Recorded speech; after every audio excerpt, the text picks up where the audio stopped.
페이지에 있습니다. 한 절씩 교독하겠습니다. 눈의 아들 여호수아가 시딤에서 두 사람을 정탐꾼으로 보내며 이르되 가서 그 땅과 여리고를 엿보라 하매 그들이 가서 라합이라 하는 기생의 집에 들어가 거기서 유숙하더니 어떤 사람이 여리고 왕에게 말하여 이르되 보소서 이 밤에 이스라엘 자손 중에 몇 사람이 이 땅을 정탐하러 이리로 들어왔나이다. 여리고 왕이 라합에게 사람을 보내어 이르되 내게로 와서 내 집에 들어간 그 사람들을 끌어내라. 그들은 이 온 땅을 정탐하러 왔느니라. 그 여인이 그 두 사람을 이미 숨긴지라. 이르되 과연 그 사람들이 내게 왔었으나 그들이 어디에서 왔는지 나는 알지 못하였고 그 사람들이 어두워 성문을 닫을 때쯤 되어 나갔으니 어디로 갔는지 내가 알지 못하나 급히 따라가라. 그리하면 그들을 따라잡으리라 하였으나 그가 이미 그들을 이끌고 지붕에 올라가서 그 지붕에 버려놓은 삼대에 숨겼더라. 그 사람들은 요단 나루터까지 그들을 쫓아갔고 그들을 뒤쫓는 자들이 나가자 곧 성문을 닫았더라. 또 그들이 눕기 전에 라합이 지붕에 올라가서 그들에게 이르러 말하되 여호와께서 이 땅을 너에게 주신 줄을 내가 아노라. 우리가 너희를 심히 두려워하고 이 땅 주민들이 다 너희 앞에서 간담이 농나니 이는 너희가 애굽에서 나올 때에 여호와께서 너희 앞에서 홍해물을 마르게 하신 일과 너희가 요단 저쪽에 있는 아모리 사람의 두 왕 시온과 옥에게 행한 일 곧 그들을 전멸시킨 일을 우리가 들었음이니라. 우리가 듣자 곧 마음이 녹았고 너희로 말미암아 사람이 정신을 잃었나니 너희 하나님 여호와는 위로는 하늘에서도 아래로는 땅에서도 하나님이시니라. 그러므로 이제 청하노니 내가 너희를 선대하였은즉 너희도 내 아버지의 집을 선대하도록 여호와로 내게 맹세하고 내게 증표를 내라. 그리고 나의 부모와 나의 남녀 형제와 그들에게 속한 모든 사람을 살려주어 우리 목숨을 죽음에서 건져내라. 그 사람들이 그에게 이르되 내가 우리의 이 일을 누설하지 아니하면 우리의 목숨으로 너희를 대신할 것이요 여호와께서 우리에게 이 땅을 주실 때에는 인자하고 진실하게 너를 대우하리라. 아멘. 아멘.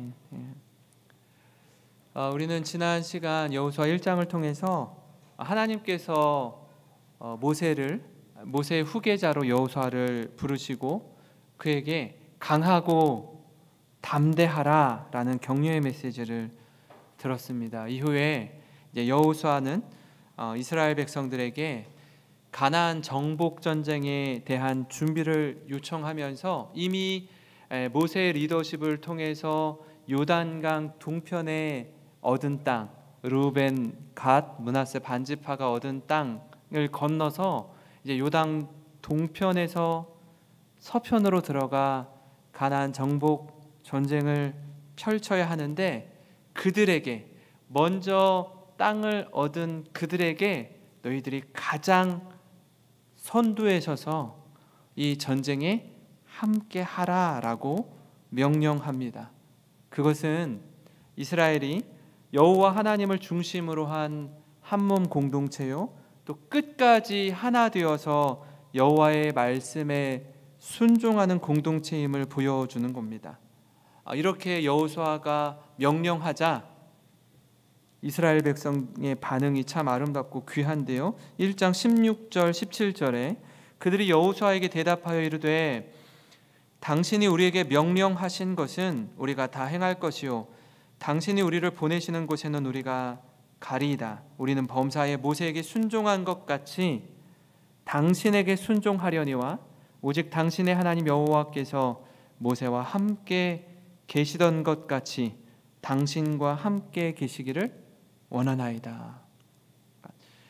리더십이 바뀌었는데 새로운 지도자 여호수아에게 백성들이 정말 전적으로 힘을 실어주는 겁니다. 그리고 모세가 여호와와 함께 하신 것 같이 하나님이 당신과 함께 계시기를 원합니다. 이렇게 말하고 있습니다. 제가 이 말씀을 묵상하면서 참 감사했던 것 중에 하나는 우리 교회 성도님들이 이 한 마음 한 뜻으로 교회를 귀하게 섬기시는 모습이 떠올랐습니다. 31년간 신실하고 귀하게 영생교회를 섬긴 우리 이대수 목사님의 바통을 이어서 젊은 목회자가 군산에 왔는데, 이 물설고 낯선 지역에서 그 바통을 이어받아 처음 교회를 섬기고자 할 때 얼마나 좀 잘 섬기고 싶은 마음이 얼마나 많이 있었겠습니까? 근데 현실은 뭐 그렇게 녹록하지 않았죠. 부임하고 한 3-4개월 있다가 온 세상을 뒤흔드는 이 코로나로 인해서 너무나 힘든 시간을 지나는 이때에 참 감사했던 건 우리 모든 성도님들이 마음을 다해 기도하고 예배하면서 또 부족한 종과 당회를 존중해 주시고 한 마음으로 교회를 섬기는 모습에 얼마나 감사하고 또 감사한지 모릅니다. 많은 교회가 정말 너무 많이 아파하고 힘들어하고 있는 소식을 주변에서 듣고 접하는데, 우리 교회인들 힘든 부분이 왜 없겠습니까? 그러나 이 모든 것들을 다 감내하고서라도 하나님 앞에서 정말 신실한 믿음의 자녀로서 살아가려고 애쓰는 우리 성도님들을 보면서 제가 큰 힘과 용기를 얻게 됩니다. 오늘 말씀은요, 가나안 땅 정복에 앞서서 여호수아가 2명의 정탐꾼을 여리고로 보냅니다. 근데 그곳에서 이 정탐꾼이 기생 라합을 만났는데요, 참 흥미로운 게 이 라합을 통해 듣는 하나님의 역사하심, 이게 좀 놀랍더라고요. 왜냐하면 이방 여인이, 그리고 메이저에 있는 것도 아니고 마이너에 속한 기생 라합의 입술을 통해서 정탐꾼들이 이 땅은 하나님 우리에게 주신 땅이구나, 이걸 듣는 겁니다. 그리고 이 땅 주신 하나님의 땅이라는 걸 확신하면서 우리도 이 주님의 은혜를 깨닫고 도전받는 이 시간이 되기를 간절히 소망합니다. 이 라합의 고백을 통해 깨닫는 첫 번째는 뭐냐면, 여리고 백성이었고 또 이방 여인이었던 이 라합은 여호와가 하나님이심을 인정했습니다. 이 부분이 새롭게 느껴지는 게, 정탐꾼이 여리고에 정탐하러 갔다가 몰래 숨게 된 집에 그의 그 신분을 밝히지 않습니까? 기생인 여인의 입술을 통해서 하는 말입니다. 이게 놀라운 이야기인데요, 9절 10절을 보시면 말하되 여호와께서 이 땅을 너희에게 주신 줄을 내가 아노라. 우리가 너희를 심히 두려워하고 이 땅 주민들이 다 너희 앞에서 간담이 농나니, 이는 너희가 애굽에서 나올 때에 여호와께서 너희 앞에서 홍해물을 마르게 하신 일과 너희가 요단 저쪽에 있는 아모리 사람의 2왕 시혼과 옥에게 행한 일, 곧 그들을 전멸시킨 일을 우리가 들었음이니라. 이제 전쟁을 벌이게 될 여리고성의 현장을 정탐하는 것, 다시 말해서 정탐꾼들이 여리고를 정탐하면서 얻고자 했던 정보가 무엇일까요?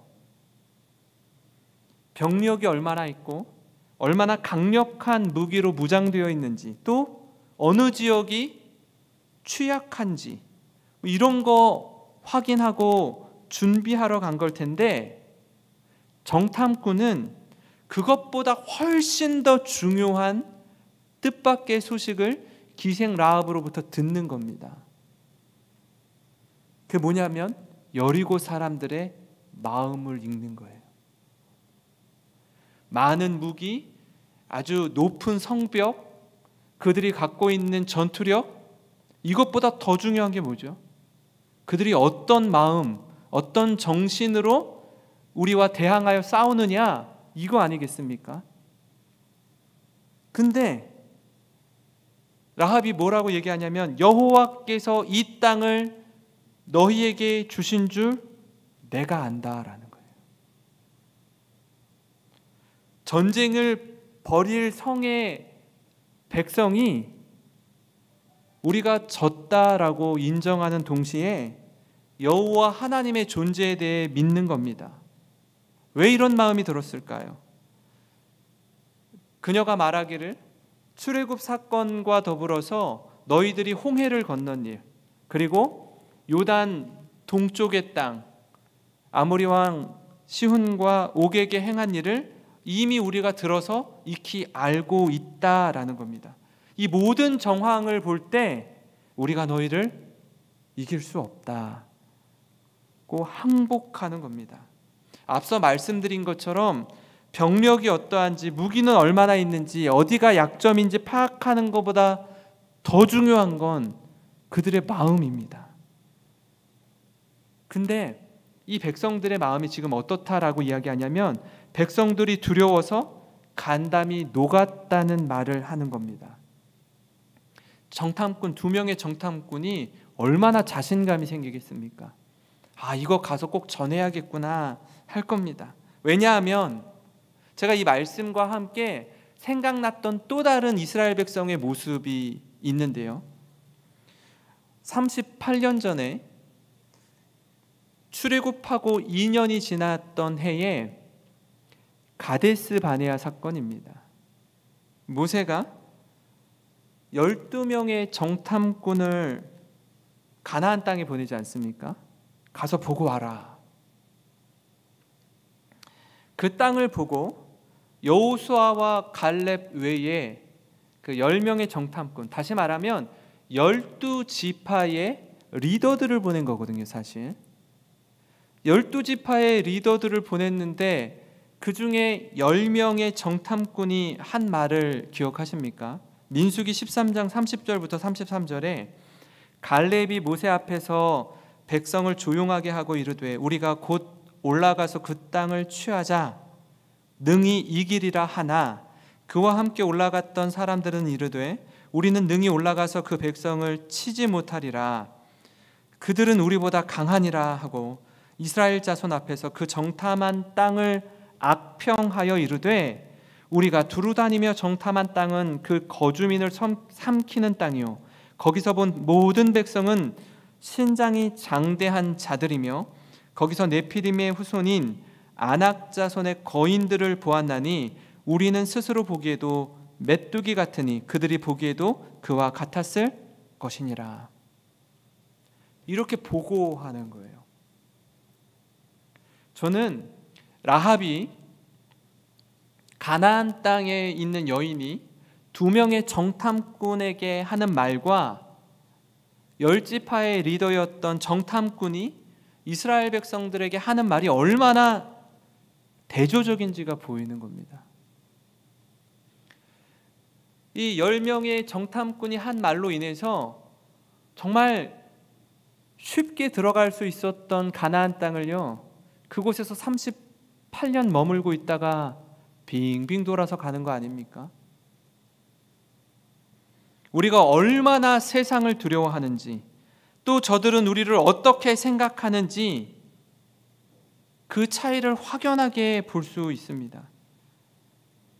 바라기는 우리의 눈을 열어 이 라합이 가지고 있었던 안목, 이 비전이 저와 여러분에게 있기를 소원합니다. 그래서 하나님, 어느 때보다도 힘든 세상의 한복판에 살아가는 우리들이 세상보다 크신 하나님을 온전히 신뢰하게 하여 주시옵소서. 그 주님과 동행하게 하옵소서. 그 은혜를 구하며 엎드리는 저와 여러분이 되기를 간절히 소망합니다. 이어서 라합의 고백을 통해 깨닫는 또 한 가지는 생명과 죽음이라는 선택의 기로에서 여호와를 믿었다라는 거예요. 기생 라합의 입장에서 정탐꾼을 숨겨준다라는 건요, 사실 목숨을 건 행위와 같습니다. 그죠? 왜냐하면 여리고 왕이 자기의 부하를 통해서, 신하를 통해서 지금 이스라엘 가운데 몇 명이 이 땅을 정탐하러 왔다는 소식을 듣습니다. 그죠? 그리고 왕이 보내는 거예요. 지금 너희 집에 지금 정탐꾼이 들어간 것 같은데 끄집어내라. 얼마나 긴장되는 상황입니까? 일촉즉발의 상황입니다. 이거 자칫 잘못하면 정탐꾼을 보호했다는 이유로 목숨이 위태로울 수 있는 상황입니다. 그런데 그런 긴박한 상황에서 여호와 하나님을 붙든 겁니다. 그렇게 생명을 걸고 그들을 지켜주는데요. 이런 상황들 가운데 하나님이 어떤 분인지 고백할 뿐 아니라 정탐꾼들에게 이렇게 요청합니다. 내가 당신들에게 베푼 선대함을 너그러이 받아서 훗날 너희들이 여리고성을 무너뜨릴 때 우리와 우리 가족을 선대해서 생명을 지켜달라라고 부탁합니다. 그 내용이 11절에서 13절에 담겨 있는데요. 우리가 듣자 곧 마음이 녹았고 너희로 말미암아 사람이 정신을 잃었나니 너희 하나님 여호와는 위로는 하늘에서도 아래로는 땅에서도 하나님이시니라. 그러므로 이제 청하노니 내가 너희를 선대하였은즉 너희도 내 아버지의 집을 선대하도록 여호와로 내게 맹세하고 내게 증표를 내라. 그리고 나의 부모와 나의 남녀 형제와 그들에게 속한 모든 사람을 살려주어 우리 목숨을 죽음에서 건져내라. 이렇게 라합이 말하는 겁니다. 당시 여리고는요, 바알과 아세라를 숭배하던 곳이었습니다. 기생 라합 역시 그 땅에서 주목받지 못하는 여인이었고 당시 상황을 그대로 보여주는 사람이었습니다. 그런데 그녀가 여호와께 항복하는 겁니다. 이방 여인의 입술을 통해 여호와가 하나님이심을 고백합니다. 이 모습을 통해 우리가 한 가지 알 수 있는 건 가나안 정복 전쟁에서 여호와께 항복하는 사람, 그리고 여호와를 믿는 자는 누구든지 구원 얻음을 보여줍니다. 이방 여인이어도 여호와께 항복하고 여호와를 믿는 자는 구원 얻는 것을 보여주는 아주 중요한 장면입니다. 우리가 한 가지 고민하는 건 뭐냐면 여리고 왕과 그 백성 입장에서 라합의 이런 행위가 과연 정당화될 수 있는가에 대한 퀘션이 들었어요. 아니, 이스라엘 백성의 입장에서는 이게 동의가 되는데 지금 당신은 여리고 사람 아닙니까? 그럼 지금 당신 나라가 망하게 생겼는데 정탐꾼을 보호해 준다라는 것이 과연 정당화될 수 있는가? 저에게 이 질문이 계속 올라오는 거예요. 그러나 성경은 여리고 왕의 명령보다 하나님의 뜻에 우선을 두고 행했다는 걸 이후 신약 성경에서 해석하고 있는데요. 히브리서 11장 31절입니다. 한번 같이 읽어볼까요? 믿음으로 기생 라합은 정탐꾼을 평안히 영접하였으므로 순종하지 아니한 자와 함께 멸망하지 아니하였도다. 아멘. 이 히브리서 11장은 소위 믿음장이라고 하지 않습니까? 믿음의 사람들에 대해서 기록된 말씀인데 이 말씀을 통해 여호와 하나님의 뜻에 순종하는 것이 믿음이라는 것을 보여주고 있습니다. 이어서 야고보서 2장 25절 26절에도 기생 라합이 등장하는데요. 또 이와 같이 기생 라합이 사자들을 접대하여 다른 길로 나가게 할 때에 행함으로 의롭다 하심을 받은 것이 아니냐. 영혼 없는 몸이 죽은 것 같이 행함이 없는 믿음은 죽은 것이니라. 이렇게 해석하는 겁니다. 야고보가 이 기생 라합 이야기 앞에 아브라함이 이삭을 바친 사건을 언급하거든요. 그것과 함께 라합이 사자들을 접대한 사건을 언급하면서 행함이 있는 믿음에 대해서 덧붙여 설명하고 있습니다. 이 말씀은 세상의 가치와 기준 속에서 우리가 따르고 믿으며 순종해야 할 대상은 오직 여호와 하나님이심을 기억하기 원한다라는 거예요. 그래서 우리 머릿속에 계신 하나님이 아니라 우리 인생 가운데 살아 역사하시는 하나님으로, 그런 삶을 인도하시는 하나님, 그 하나님으로 기억되고 경험되어지기를 주님의 이름으로 축원합니다. 우리가 이 라합의 고백을 통해 깨닫는 걸 지금 함께 나누고 있는데요. 마지막으로 이 라합은 훗날 예수 그리스도의 계보를 이어간다라는 겁니다. 이방 여인이고 그의 신분을 기생으로 지금 표현하고 있지 않습니까? 그런 여인이 오랜 시간 지난 후에 예수 그리스도의 족보에 기록된다는 건 정말 놀라운 일입니다. 유대인들은요, 특별히 혈통을 굉장히 중요시 여겼고 족보를 중요시 여겼던 사람들인데요, 당시 남자만 포함시켰던 유대 족보 기록과는 달리 여자의 이름이 기록된 건 상당히 놀랍고 아주 특별한 일입니다. 예수님의 계보에 마리아까지 포함하면 5명의 여인의 이름이 기록되어져 있습니다. 다말, 라합, 룻, 우리아의 아내 밧세바, 그리고 마리아. 그 중에 한 사람이 라합입니다. 마태복음 1장 5절 6절에 살모는 라합에게서 보아스를 낳고 보아스는 룻에게서 오벳을 낳고 오벳은 이새를 낳고 이새는 다윗 왕을 낳으니라. 라합의 아들이 보아스입니다. 우리 보아스 강사님 있잖아요. 어머니가 라합이에요. 어머니 라합이에요. 다윗의 고조 할머니가 바로 라합입니다.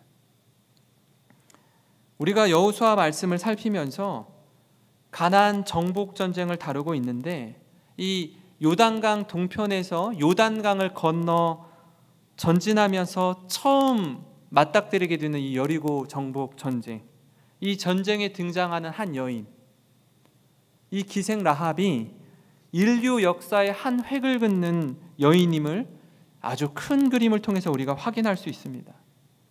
그저 가나안 땅의 가나안 정복 전쟁의 한 부분으로 스쳐 지나가는 여인으로 생각할 수 있지만, 훗날 이 라합은 믿음의 선진들의 한 사람으로 기록될 뿐 아니라 우리를 구원하신 예수 그리스도의 계보에 위대한 여인으로 기록되는 걸 보면 얼마나 놀라운지 모릅니다.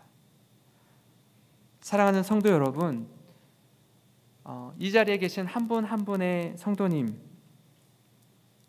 우리가 살고 있는 세상이 너무나 크게 느껴지지 않습니까?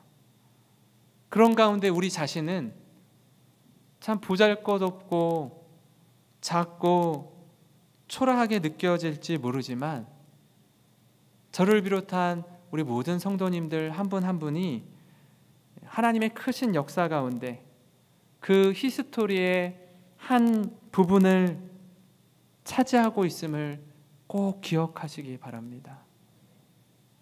너무나 미약한 것 같고 우리가 뭘 할 수 있을까 하는 생각을 가질지 모르지만 절대 그렇지 않습니다.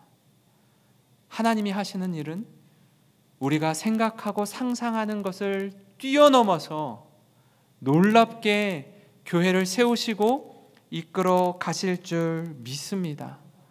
코로나 상황 가운데 있어서 세계 교회들이 많이 위축되어 있는 것 같지만 이런 일들은 교회 역사를 통해서도 여러 차례 있었습니다. 근데 놀라운 건 그 고비와 위기의 순간마다 하나님의 방법대로 이 교회를 여전히 견고하게 세워주시고 놀라운 부흥과 역사들을 이루어 가시는 걸 우리는 지난 역사를 통해서 확인할 수 있습니다.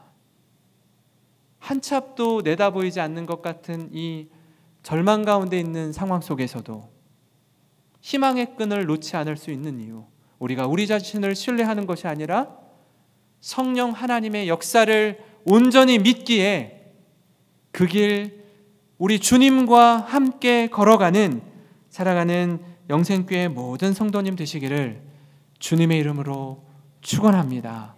축원합니다. 우리 오늘 말씀을 생각하면서 좀 같이 찬양 드렸으면 좋겠습니다.